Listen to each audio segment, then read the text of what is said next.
Paranormal Investigations Hawaii, from the case files of Harry Wong, Paranormal Investigator. Season 1, Episode 6, The Bow Tie Man.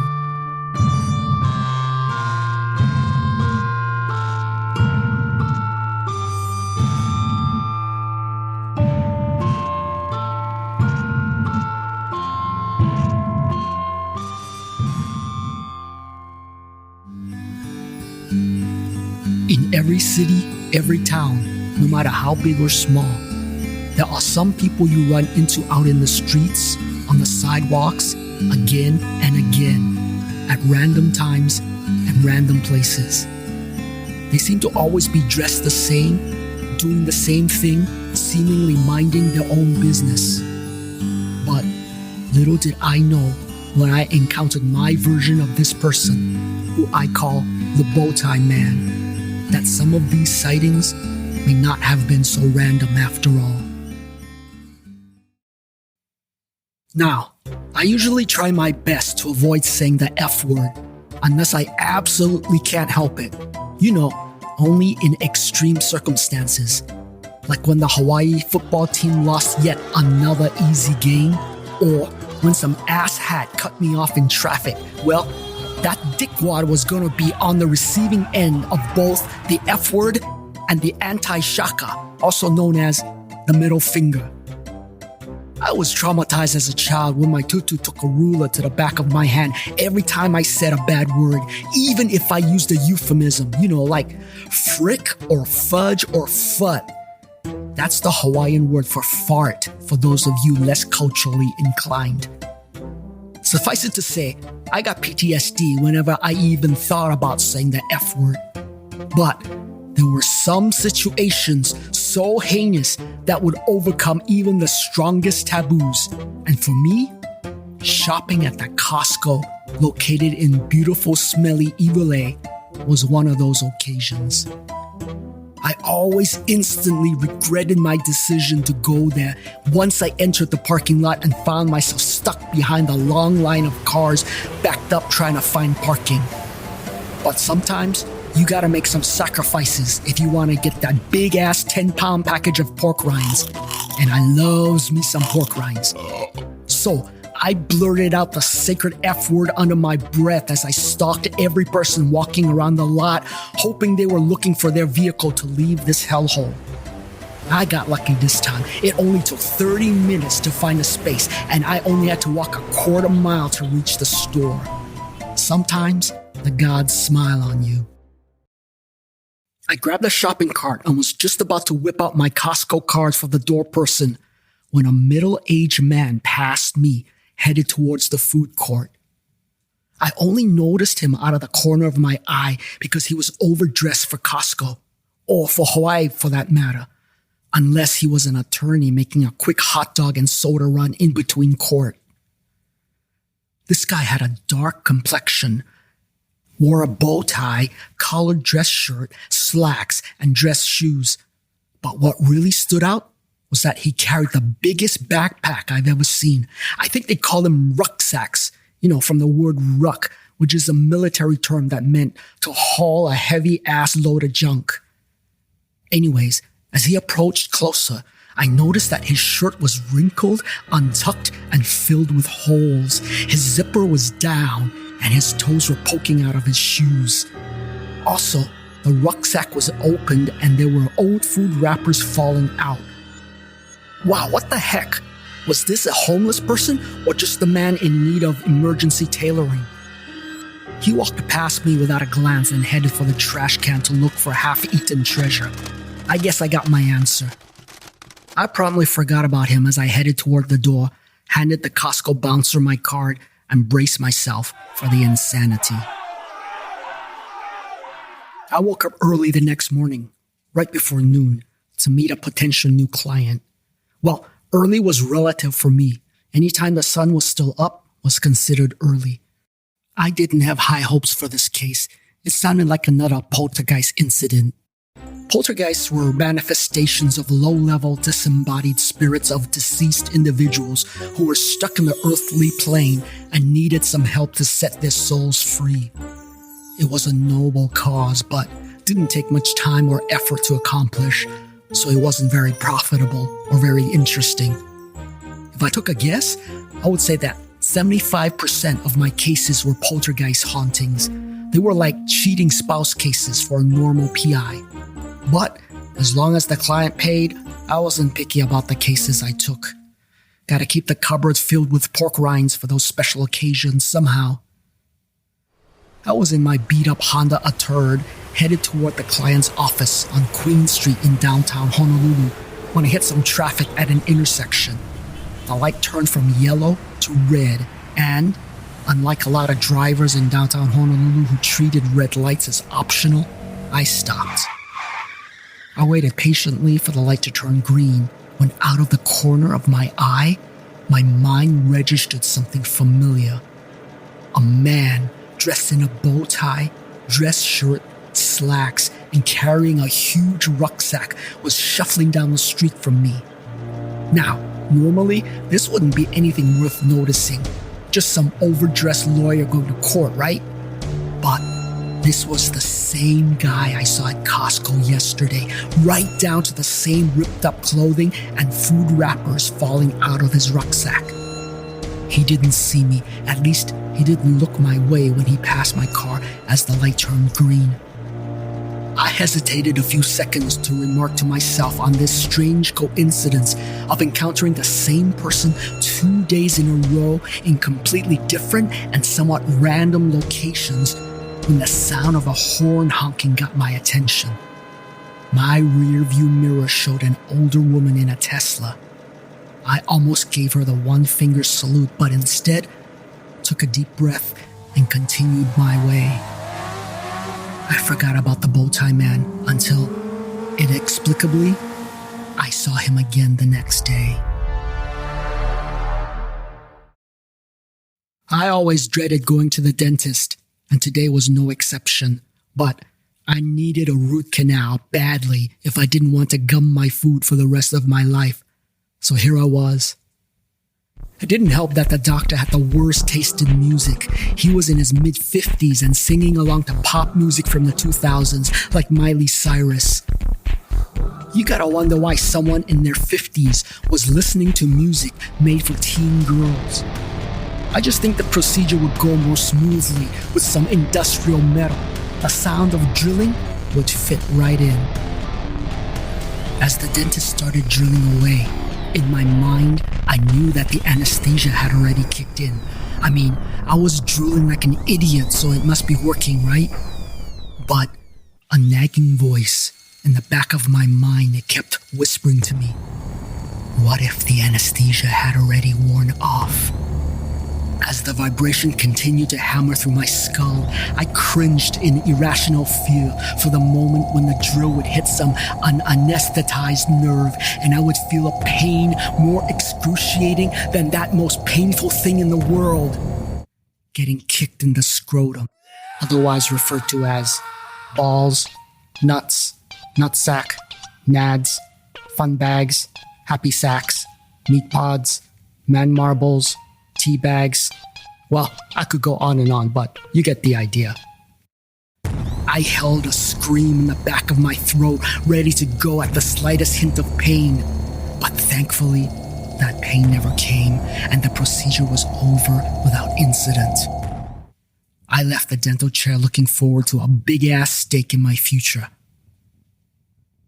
As I headed towards my car, I saw him again, the bow tie man. I was at least 5 miles from where I saw him yesterday, so I knew this could not have been a coincidence. He shuffled past the entrance to Long's Drug Store in the same ripped clothing and carrying the same overstuffed rucksack. I've made a lot of mistakes in my life, but misjudging coincidence for intention was not one of them. That's how I've managed to stay alive and unpossessed as a paranormal investigator over the years. I was either being followed, surveilled, or targeted for something worse. I wasn't too happy about that, and there was only one way to find out what was going on. I raced over to confront him before I could think clearly, which in hindsight was not the smartest thing to do. But I really hate being followed. He turned toward me as I reached him, and I saw his face up close for the first time. He stared at me with eyes that were completely blank. His pupils were missing, as if they had been plucked out from his sockets. All that remained were the whites of his eyes. His face was filled with pustules. Some of them had burst, which left thick white pus oozing out of the slits. But his mouth was what drew most of my attention. His lips were stretched open into a permanent grin, which revealed rows and rows of sharp, black fang-like teeth. But wait, there's more. Something moved inside his mouth. Little black fly-like insects swarmed around. Some of them leaked out as if he were drooling black bugs. He said something in a guttural language I couldn't understand. Then all hell broke loose as a torrent of flies flew out of his mouth at me. I instinctively covered my face, but there were too many of them. The flies surrounded me and bit into my face and arms as I ran for my life. Each bite felt like a needle puncturing my veins. I had to get away ASAP if I didn't want to pass out and be eaten alive. I remembered that there was a fish pond down one level. I bolted in the general direction of the stairs that led to the ground floor. The flies swarmed around me. I felt each and every sting from them as I half ran, half fell down the stairway and leapt into the fish pond. I'm generally supportive of PETA, but I make no apologies for any fish that I squished in my effort to escape the flies. I dived into the pond head first and rolled around, hoping the water would dislodge the flies that were biting me.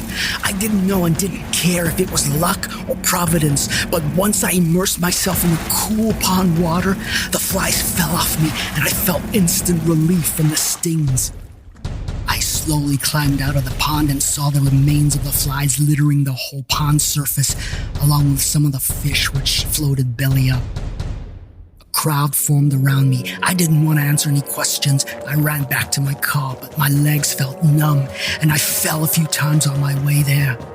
I finally reached my car, got into the driver's seat, then promptly blacked out.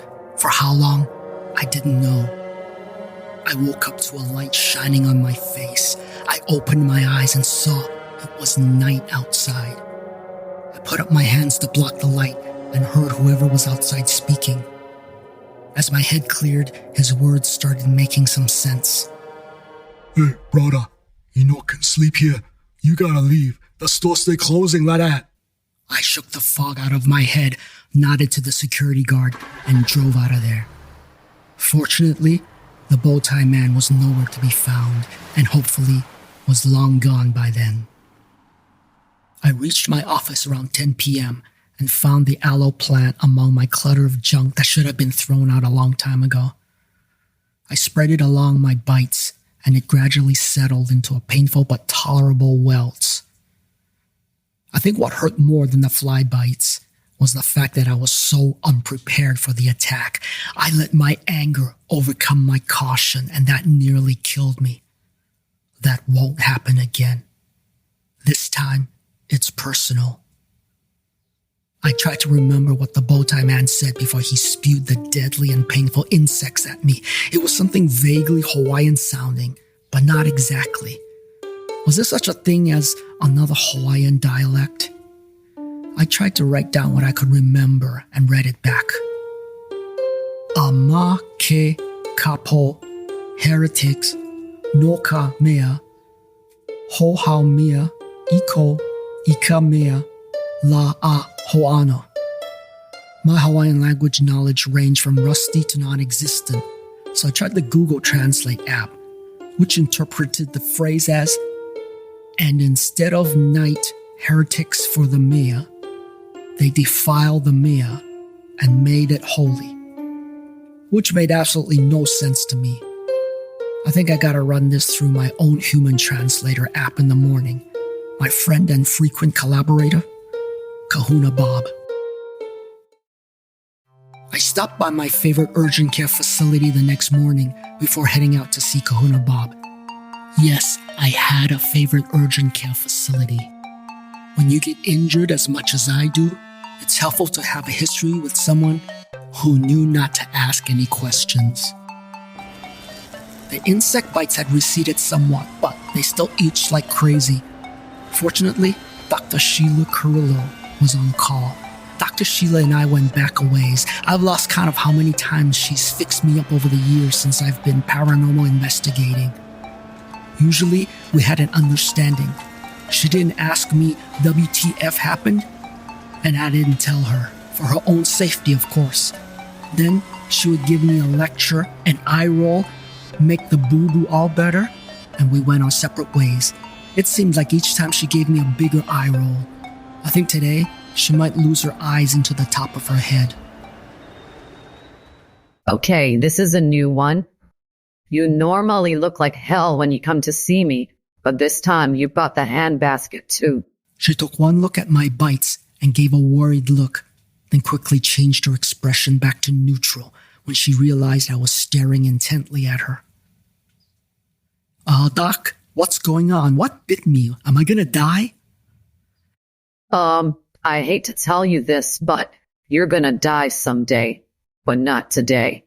I've never seen bites like this before outside of Nepal, in an area near the base of the Himalayas.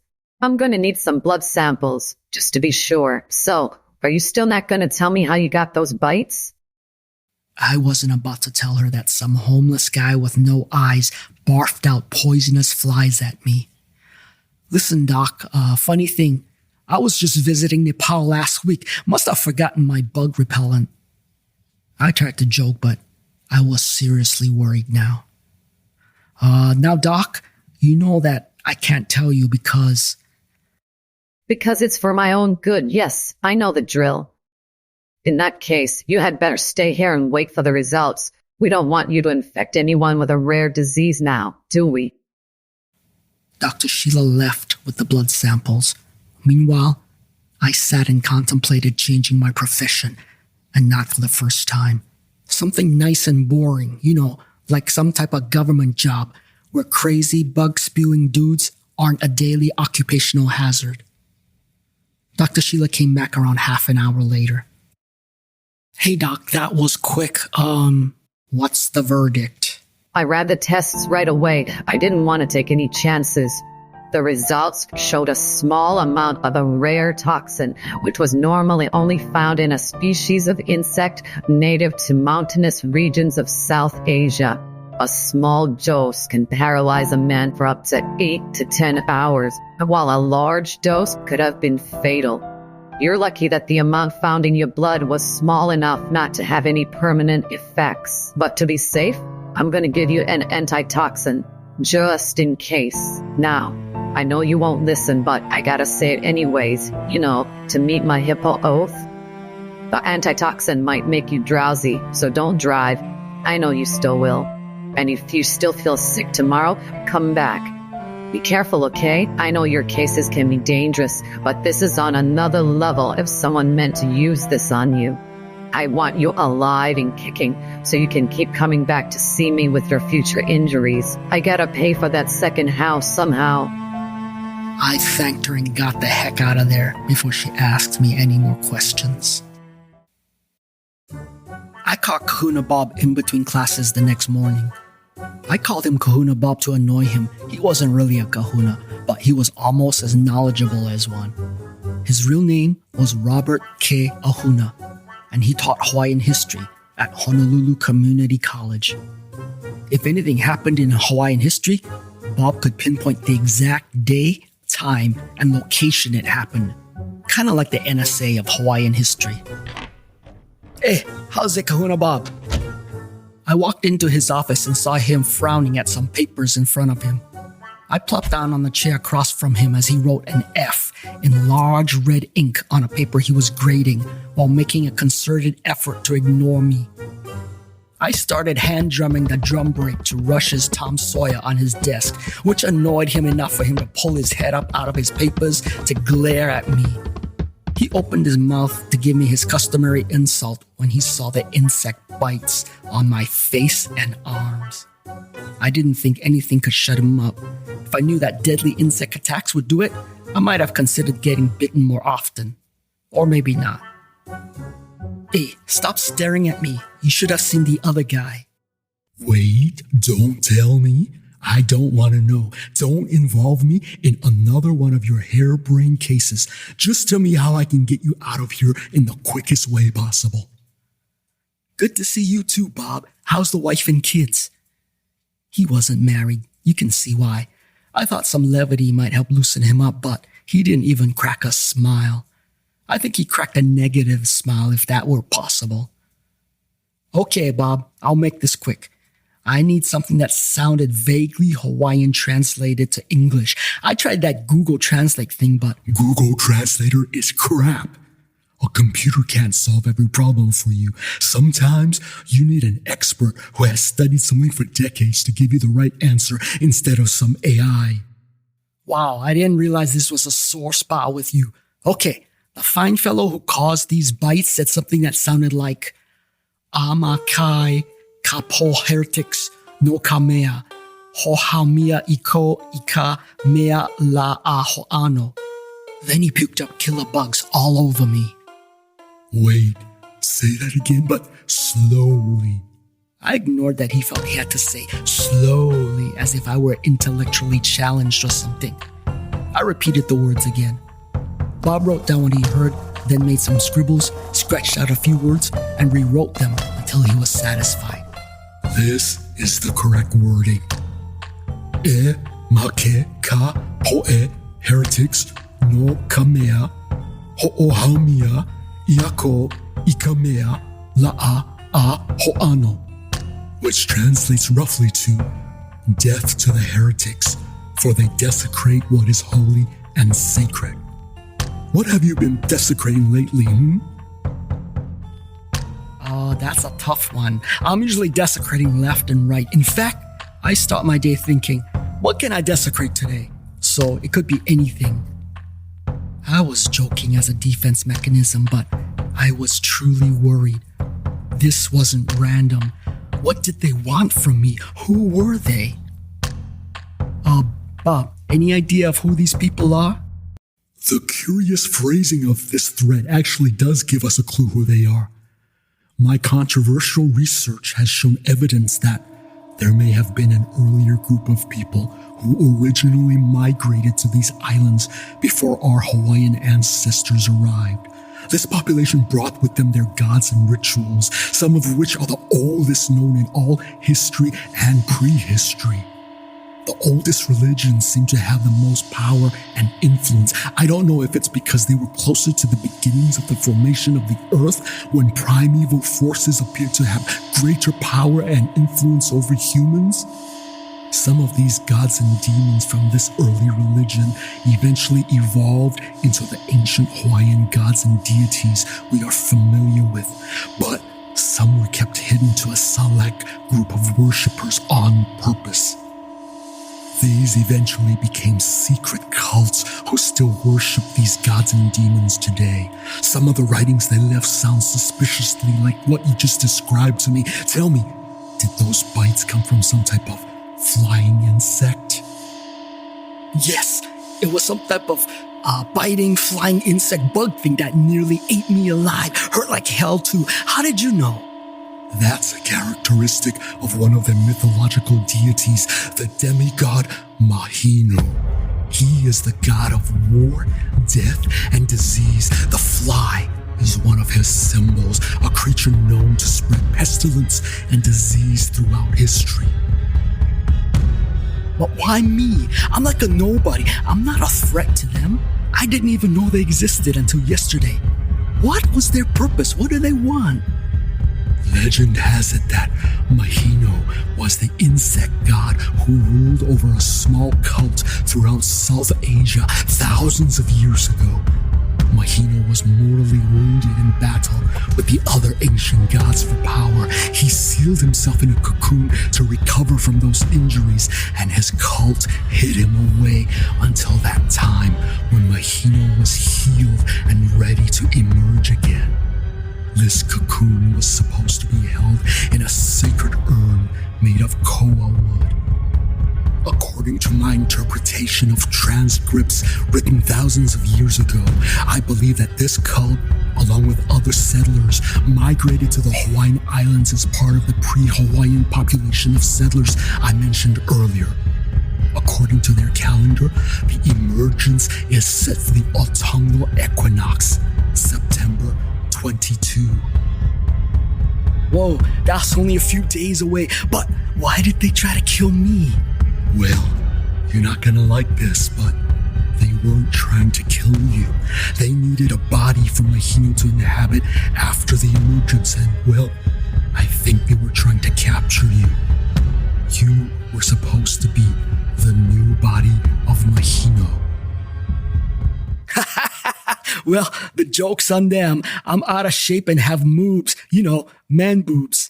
He's gonna take one look at my bod and say, nuh-uh, I ain't gonna take over that body, so I ain't that worried. Yeah, that's what I told Bob, but deep down inside, I was worried. Once again, you missed the obvious. Your body is just a vessel for Mahino to re-emerge from his cocoon and return back to this realm. Once he's used you, he can discard you and take another body at will. Okay, I get it. But what does it have to do with this bow tie wearing dude I saw 3 days in a row but didn't think anything of it at the time? I mean, we all see the same strange characters time and again around town, right? Now, I know he was obviously stalking me. Why me and not just some random guy? Well, if we dive deeper into the legend, it implies that only individuals deemed worthy can be vessels. Ha!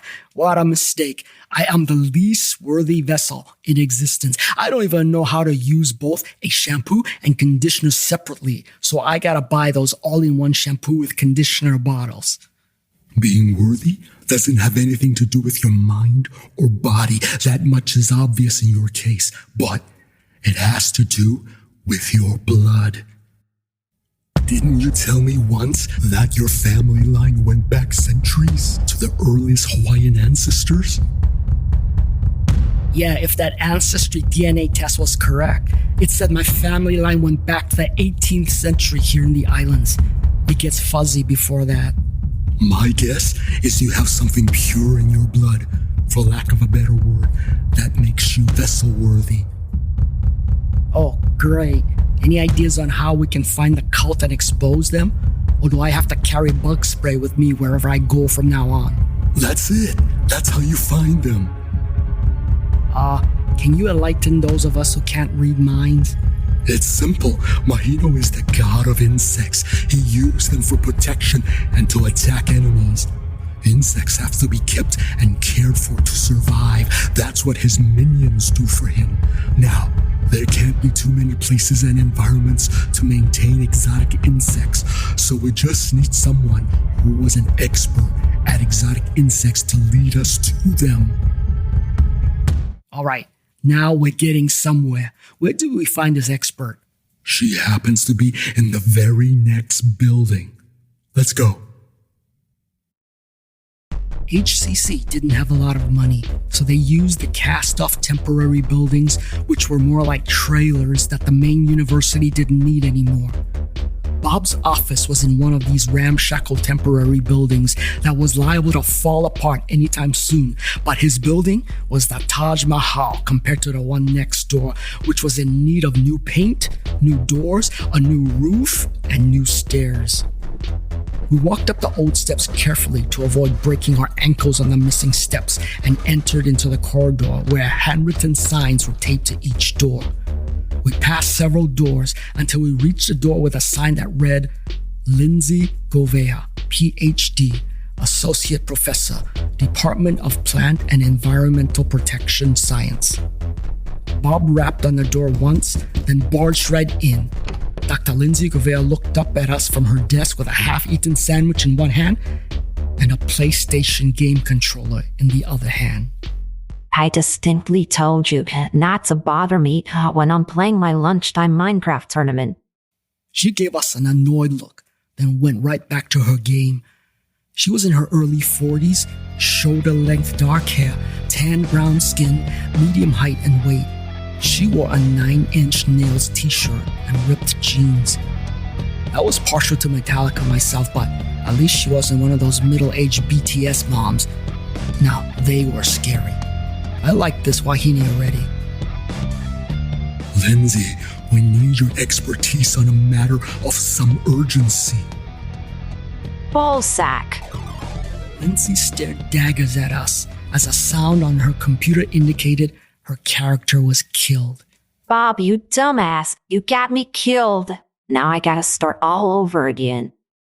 Lindsay sighed, put her game controller down, and took another bite of her sandwich.